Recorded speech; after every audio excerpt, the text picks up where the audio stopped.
Welcome back to Crosswalk.com's Inside the Editor's Room podcast, where we give you a look at how our editors tackle the trends and issues of the day from a Christian perspective. I'm Stephen McGarvey, the editor-in-chief here for Crosswalk.com, and I'm joined today by our design editor, Rachel Dawson, and our managing editor, Sean McAvoy. Kelly Givens is on vacation, so it's just the three of us this week. We're very excited to bring you episode 8 of the podcast because in our first segment, Sean McAvoy interviews pastor and author Max Lucado about his new book, Anxious for Nothing, Finding Calm in a Chaotic World. And then in our second segment, we ask, should the Christian life be radical or ordinary? People sometimes disagree.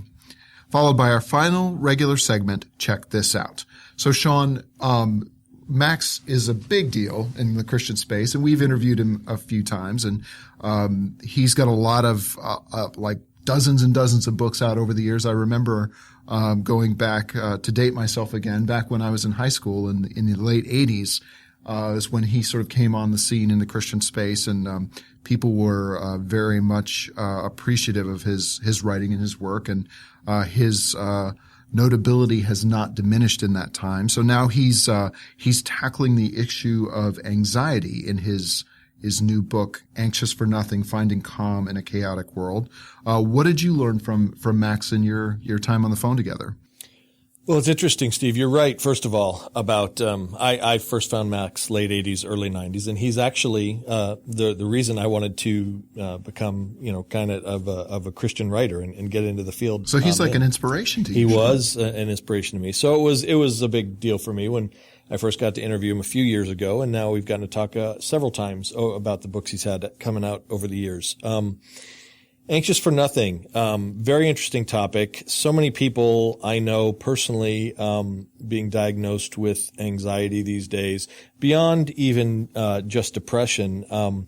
There's a lot of people who are going on medication for that, even in the Christian space. And Max takes some space in the beginning of the book to talk about how this is, and you'll hear this coming up in the discussion. It's very much an American kind of issue. And Max says we kind of lead the world in it.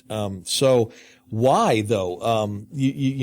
Paul tells us to be anxious for nothing, and that's where the title of Max's book comes from. And he plays off of the next couple of passages in that section of Philippians 4 to really make the skeletal structure for this book. And so we get at some of that there, and we get at some of the things we can do as Christians to try and overcome things that make us anxious. And you'll hear that we'll ask, whether it's a sin for a Christian to be anxious, or what some of Max's suggestions are. So let's hear from Max Lucado now.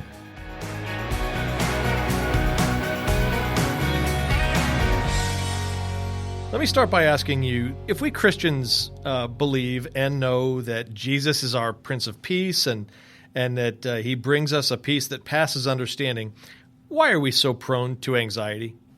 Well, it's a part of it is just this anxiety-driven world in which we live. It's literally a place of chaos. I think we cannot underestimate how unique this generation is in comparison with others. As people list the reasons that anxiety is off the charts, psychologists and researchers always point to the fact that our world has changed more in the last 30 years than in the last 300 combined. It's a faster world. Nobody has ever been able to go as fast as you and I can in our cars, in our planes, and also in our communication. There's hardly a place we can go that we're not getting news, and oftentimes that news is not good news. And then most of all, it's just a secular society in which we live in the United States, and secularism sucks the peace out of people because we don't have a way of coping with the fears that come.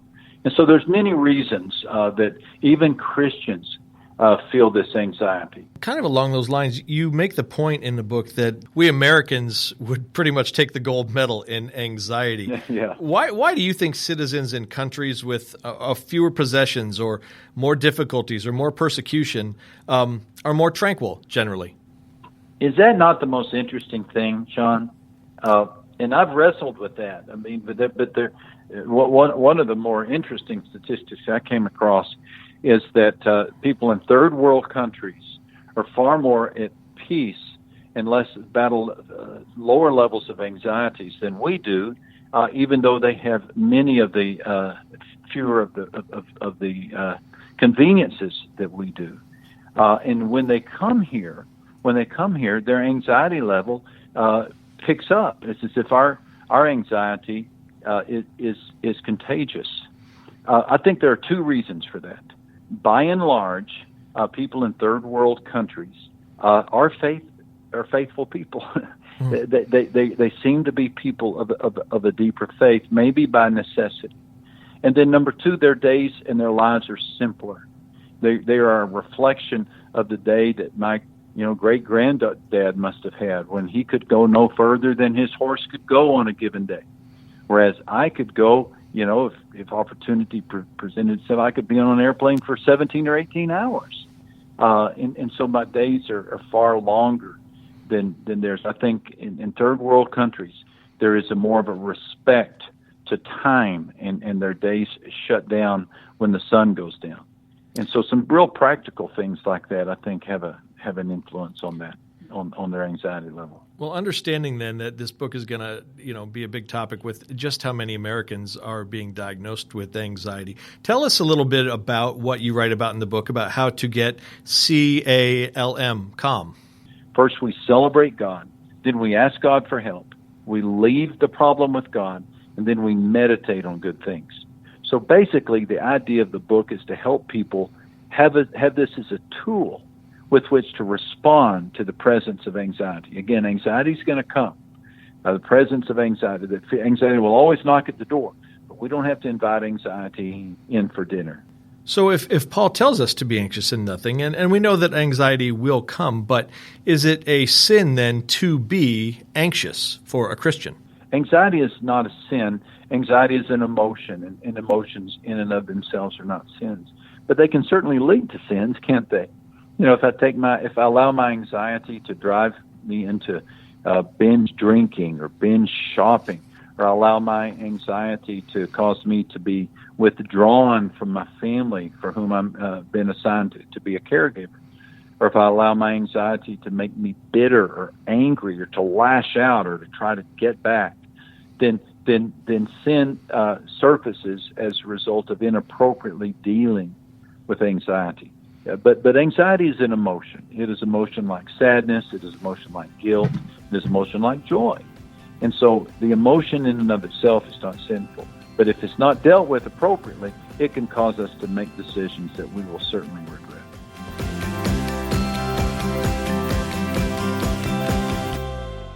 So now, Rachel, you've read the book too. Was there anything interesting that you have or a takeaway there? Yeah, I think it was interesting how he talked about the whole the world has changed more in the last 30 years than in the last couple hundred. And I think obviously being the youngest person on the team, I feel like I've grown up a lot with social media and with internet kind of all coming at the same time. And I'm pretty open about the fact that I do struggle with anxiety and depression, and that's a thing that I've kind of had to work through what that looks like and how I both kind of hold the tension of like feeling those things with also holding on to faith and having hope in Christ despite feeling anxious. And I found that social media and technology and all of these things are such a factor in all of that for me. And I found that I've often needed to kind of step back from some of those things and take space from that. Sure. And I think, 50 years ago, that was clearly not an issue. 20 years ago, it was hardly an issue. Even 10 years ago, people didn't have iPhones in their pockets all day long. Mm-hmm. I think that's been really interesting to kind of look at and to figure out a new balance of how do I exist in this culture where the world does look like this, but not give in to anxiety being the ruler over my life and that constant, kind of like a dictator of my emotions and feelings. And I think his acronym of CALM was helpful, that looking at how we can celebrate and ask, leave, and meditate. And just to kind of have that mindset and that framework for kind of working through anxiety when it does come up, and having I know for myself to have a kind of a game plan of like, okay, I'm starting to feel these things. Now what do I do about it? An acronym like that is a helpful tool that I appreciate that he gave through this book. Mm-hmm. It almost seems like in years past before social media, it was much easier to be purposeful about limiting the influence of outside factors if you needed to. It's like if you didn't watch the news, and you didn't you didn't pick up a newspaper. There was a lot less to be anxious about in the world. And now it's almost like there's a shotgun approach. You've got to be much more intentional about, if you like, to sort of keep all of there's so many things. It seems like there's so many more things to be anxious about. And I think that the reality is there aren't that many more things to be anxious about. It's just that we are consuming so much media at such a higher rate, and there's so many more avenues with which anxious news can get to us.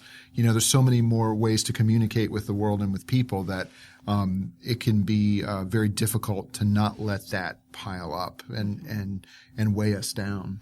He said something in the book that I really liked a lot. He said, others see the problems of the world and wring their hands. We see the problems of the world and bend our knees. I think that's the difference that I found, that it's so easy to get caught up in seeing people like posting about this bad news and then freaking out about it and then responding to the other person freaking out. And it escalates so quickly into this state of like frenzy and panic. And that does not help feeling anxious. That makes everything worse. But we tend to whip each other into a frenzy online about the things that we're, we have concerns about. Yeah. And that's such a different picture to think about. Seeing the problems, not that they're not there, not that anxiety isn't real, not that these things don't exist, but how do we kind of see them, but then choose to like turn toward Christ and to bend our knees and to find this kind of alternative to, I don't know, just the insanity of all of those feelings. Yeah. I love that he was very purposeful, both in the interview and in the book, about how anxiety isn't a sin, it's an emotion. And I think that in times past, especially Christians have struggled with that. I think that there's certainly been, as he put it, we'd be anxious about being anxious. Exactly. There's certainly been a movement that I remember in the past where it's like, if you're anxious about anything, that's just you sinning. That's just you not giving up to God the things that belong to God, and just let your worry go. And I think that the world, and I think that our faith and our emotions are much more complicated than that kind of cut and dry approach of any anxiety you feel is you handling the world improperly. Yeah, Max really does a good job of covering that. And one thing I always like about his books is he has a unique way of defining everything, and he kind of makes sure that you are clear with him. He kind of plays it right down the middle, and he makes sure that while Paul it's kind of funny. He says Paul doesn't seem to offer any leeway here. It's enough to make us wonder if the Apostle Paul was out of touch with reality when he wrote, "Be anxious for nothing." But he clarifies to make sure that we know that Paul's not saying that that anxiety won't come, that we won't, that he makes also a distinction between, fear being a real threat and anxiety being an imagined threat, but it's still going to touch us nonetheless. Just saying it's not God's will that we lead a life of perpetual anxiety, and that when that's going on, there may be something spiritual, there may be a biblical remedy that we can get with there, that we may be needing to come to an understanding of where this is coming from in our lives. And that's where I think his book is most helpful. Mm-hmm. Now, it seems like Christians are much more open to discussing issues of anxiety and depression where they come where there is a clinical basis for these things, where they're, we're much more open to talk about mental illness now, and not just sort of dump everything that falls into a potential mental illness as a sin problem. Does Max talk about that in this book? Because it seems like, yes, there is a spiritual and emotional component to anxieties that we feel, but there certainly can also be a physical, chemical component to it as well. More when he has written on other subjects, and he does touch on it here, that look, getting counseling and going on medication is something that you may need to do. He doesn't discount that at all. Mm-hmm. He's mostly, I think, here just trying to give us a guide and a framework, as he does so often with taking a section of scripture that we love and we may take for granted. Max says that Philippians 4, would be on his scriptural wall of fame, along with others like John 3:16 and Psalm 23. But maybe we haven't considered the whole be anxious for nothing and everything that follows it, in a certain light. And like he said, he breaks that down into sections of that he said, gives the acronym CALM. No, but it's just, again, it's minor advice here. I know that, he does recommend actually getting legitimate help for when these threats, overwhelm us. I like what he said in the book a lot about do not meditate on the mess. Yes, don't meditate on the mess. I think even though I think the problem a little bit with us being more open about talking about these things is there's sometimes a tendency, I feel like, to kind of glamorize it of like, oh, I struggle with this. And it kind of becomes this excuse, I guess, sometimes for our actions or our behaviors or the things that maybe aren't as glorifying to the Lord. And I think it's helpful to remember just what is important to meditate on and to really, like that verse says, to think about what is true and what is noble and what is right and all these, what is lovely and admirable, and to meditate on those things instead of on the anxiety and not to give it more kind of power or sway or hold on us than it really deserves. Because like you said, at the end of the day, it's an emotion and it's not everything. Yeah. It does seem like no matter what your worldview or affliction or opinion is on any number of hundreds of different issues and topics, you can find a group of people online who will support you in what you think and what you feel. And that can be a powerful tool to help you deal with things in a better way, or it can be something that really brings you down and pushes you in the wrong direction. That's why I like, in Philippians 4, 7, and 8, or actually starting in verse 6 with "Do not be anxious about everything." Max breaks that down, and Rachel just brought up the meditate section, which is the M in his CALM acronym at the end, and rather than dwelling on the mess, Max says, let's do verse 8, whatever is true, whatever is noble, whatever is right, whatever is pure, whatever is lovely, if anything is excellent or praiseworthy, think about such things. I loved that because in the last 10 to 20 years, the only times I hear that section of this verse quoted is when somebody is telling me that I can't go see a certain movie. And wow, how much more does it mean in context when it's actually telling us, look, this is the peace of God which transcends all understanding. Verse 7, now guard your hearts and minds by thinking and dwelling upon these things rather than all the things that are really, really weighing you down and causing you to have an anxiety that is not from God. So how much more does it mean? I'm not just trying to say that, it doesn't mean we shouldn't take in certain types of art that may be, corrupting us from the inside out. I just think it means so much more. Yeah, it's a mental shift to better things.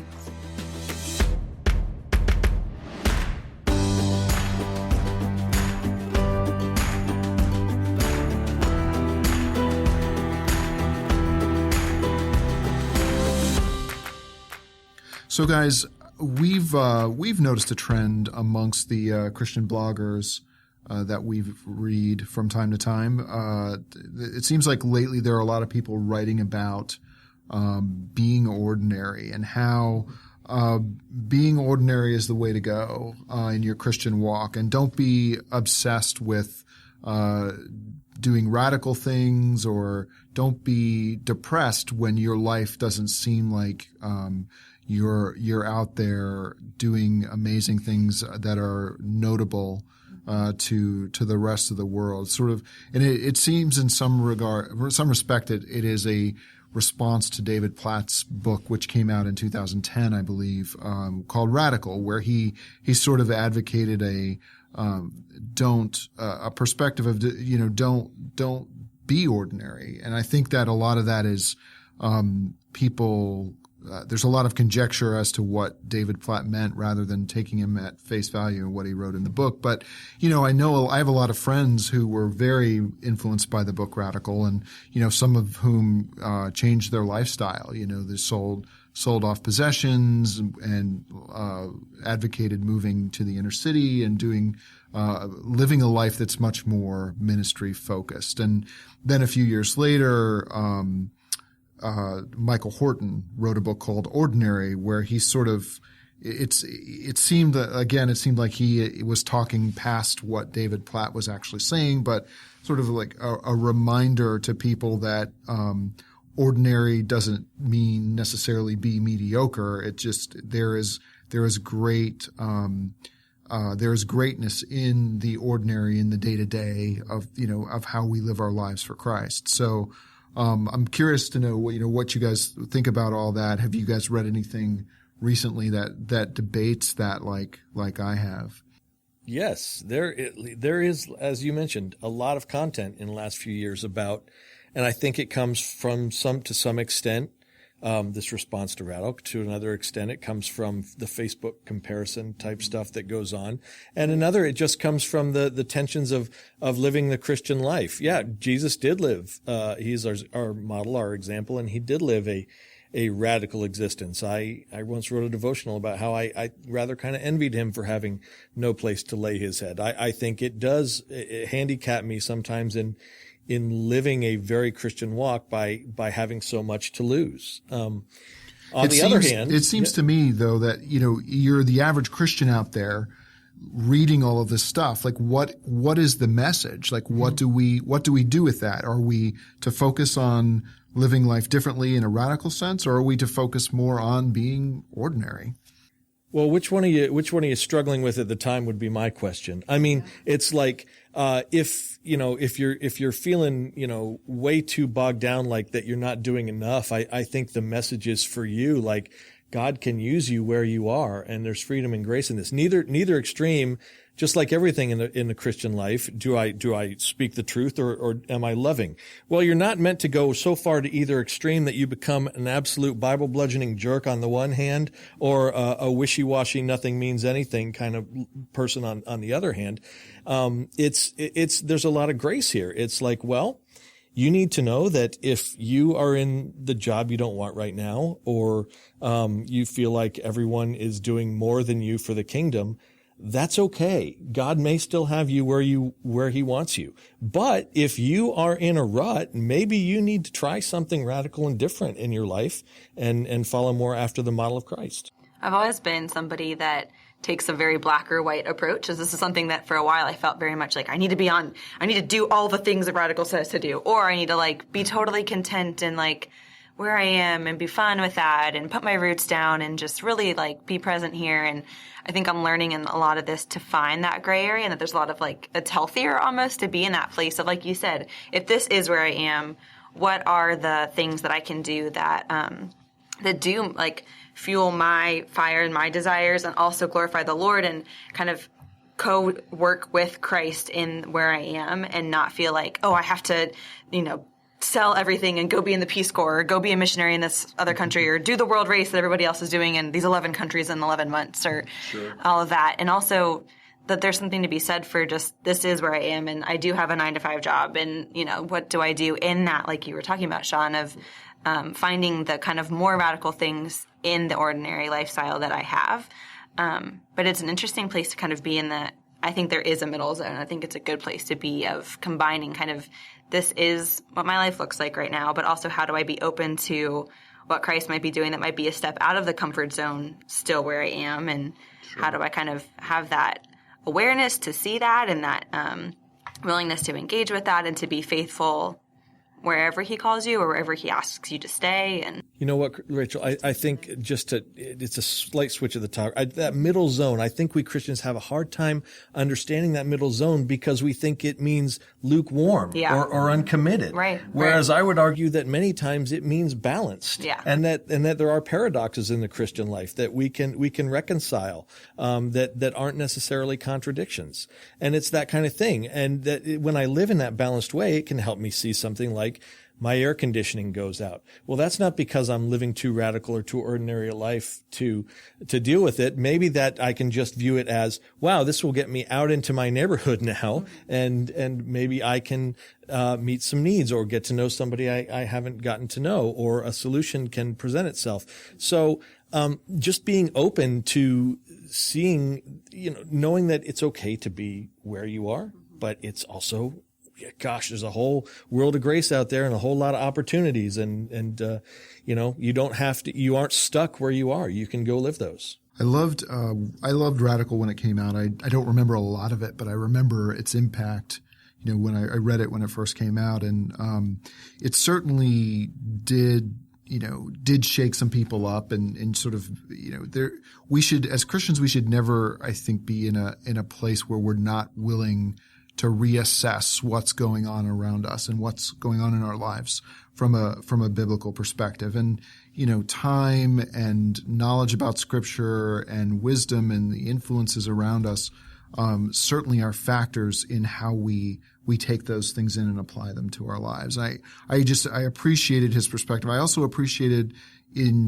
Michael Horton's book, Ordinary, where he sort of steps back and looks at the cultural factors that are sort of pushing us, to be a certain way. And Horton blames a lot of the over-focus on the radical on, a misguided sense of revivalism and, the way we have he believes such a youth-focused culture, right now that's sort of bled into the church. And, I can certainly appreciate both perspectives there. And Horton says, in a blog about his book that, we need to keep in mind that athletes and architects and humanitarians and artists can vouch for the importance of everyday faithfulness to mundane tasks that lead to excellence.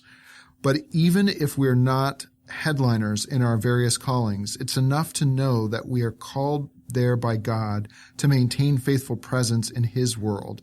We look up in faith toward God and out toward our neighbors in love and in good works. You don't have to transform the world to be a faithful mom and dad, sibling, church member, or neighbor. And I think where we get tripped up is, with all of that, and this is the end quote. This is me talking, not Michael Horton. Right, yeah. Where we get tripped up in that is we forget that the ordinary things that we see that God has called us to are actually quite radical when you're looking at them outside of a Christian worldview. And that's where we let our own emotions and our own anxieties and fear keep us from seeing that the simple things that the gospel leads us to do are actually themselves quite radical. That's right. Yeah. Yeah. And I think, so the radical things we do can come from ordinary people too. Take Jesus saying, whoever hits you on the cheek, offer him the other. Takes your cloak, give him your shirt too. Give to everyone who asks of you. Whoever takes away what is yours, do not demand it back. Radical statements. Mm-hmm. We don't like to live that way. In the moment, it just seems like a silly thing. Right. Like have I really made the world a better place? Right. But, the Bible assures us that we actually have. And who can do that? Ordinary people. I mean, this is when Jesus is telling the story. It's the Samaritan who passes along. Ordinary guy, not the priest, not the Levite. It's just the ignored guy who is going to take care of this guy, give his money to put him up somewhere and take care of him. And those opportunities can come our way at any time or any day. So are you willing to embrace the radical opportunity in the midst of your ordinary day? That's the question for me.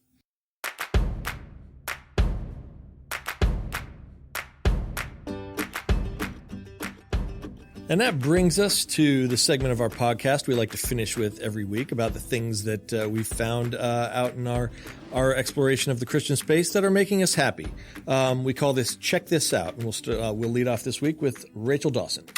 I found a list this week by Deidre Riggs, and she shared 100 books by Christian authors of color. And it's a fascinating list. There are all sorts of incredible books of really covering all sorts of topics and authors of color that are of all different colors, which is really cool. And what prompted her to share this list was looking at the Amazon list of top 100 Christian books. And on that list of 100, she only saw 3 by authors of color.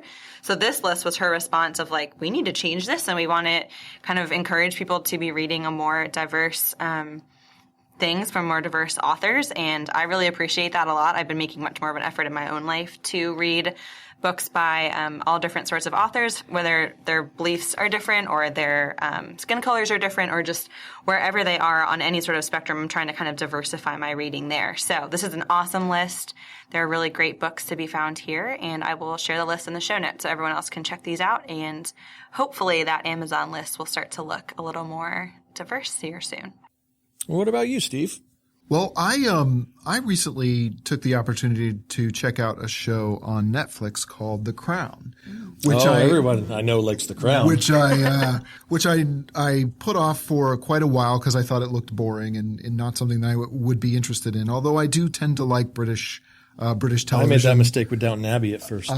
I did as well. I liked Downton Abbey just fine, and I was struck by how fascinating it was to look at somebody like Queen Elizabeth II. The story is basically about her coming to power when she ascended to be the Queen of England. As we look at Queen Elizabeth today, you know, even for someone old like me, Rachel, who was growing up in the 80s. It's going to be the title of your autobiography. Old like me. Old like me. No, it's like Queen Elizabeth is not someone you look at today and you have to remember, oh yeah, she was young once. And the show just is this fascinating look at what it must have been like for her at such a young age to come to power, and what that meant for her husband, and what her relationship was like with the older statesmen around her, who some of whom were very dismissive of her, others who were trying to guide her and help her.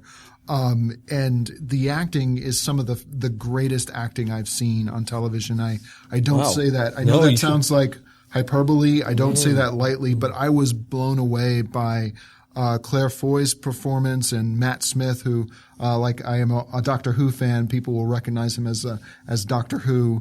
Matt Smith, who played Prince Philip, and then John Lithgow, who played Winston Churchill. I've seen that's good casting. Almost, when I first heard that John Lithgow was going to be Winston Churchill, I sort of like, come on, really? No, Third John Rock Lithgow. From the Sun. Exactly, Third Rock from the Sun. He does comedy so well. That I was so amazed and moved by his performance of Winston Churchill. And I'm kind of a fan of Winston Churchill. I think I've seen almost every single performance of Winston Churchill on film. To see John Lithgow portray Churchill as like this elder statesman who is at the end of his career, was so incredibly moving. I can't say enough good about, his performance or Claire Foy's performance.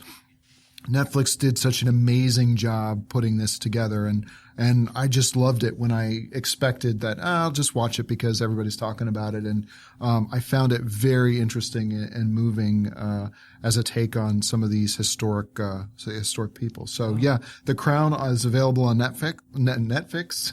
Get your Netflix on Netflix. Yeah, that'll be my ripoff brand I start. Yeah, but I just loved it. I think that people should check it out. Wow, considering Downton is the last show my wife and I actually watched together, had a together show, maybe this can be the next one. Well, you guys know how you'll be scrolling through the Facebook feed and you'll see an article posted by a friend from high school. And when it's titled something called I Love Beer and Jesus, it might catch your eye. It might catch my eye. I had not been to Pastor Scott Sauls' blog called God, People, Places, and Things before.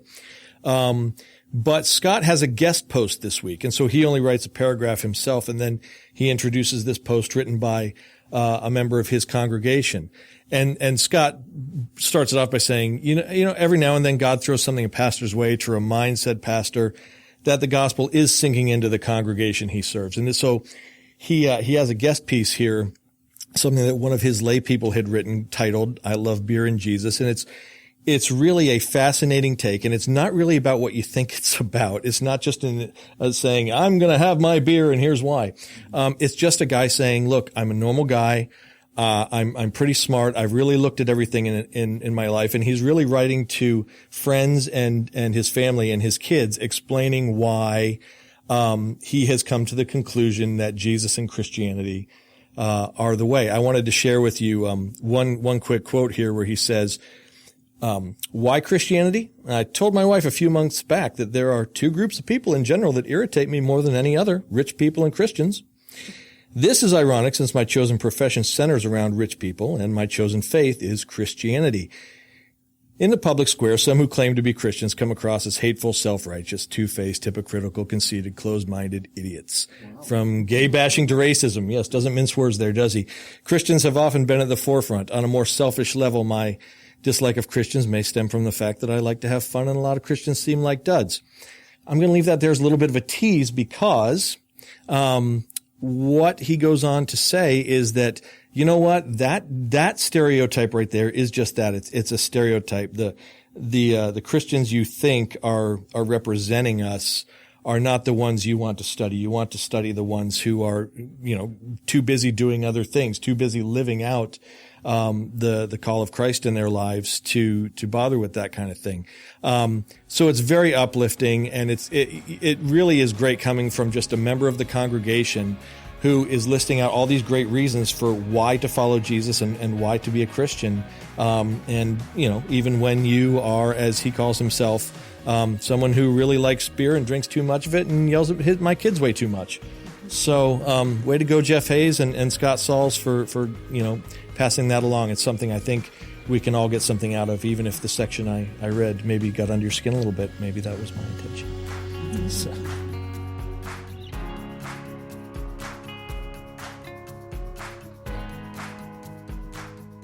Well, that brings us to the end of our show today. Thank you, Rachel and Sean, for joining me to chat about these things. Thanks to Stephen Sanders, our audio engineer, who kept all the technical stuff going. You can follow us on Facebook at facebook.com/crosswalkpodcast. To find more on the topics we talked about today or to listen to past episodes, be sure to visit our site, insidetheeditorsroom.com, and be sure to subscribe to this podcast on iTunes or wherever fine podcasts are sold to get the latest episodes downloaded right to your phone. Thanks for listening.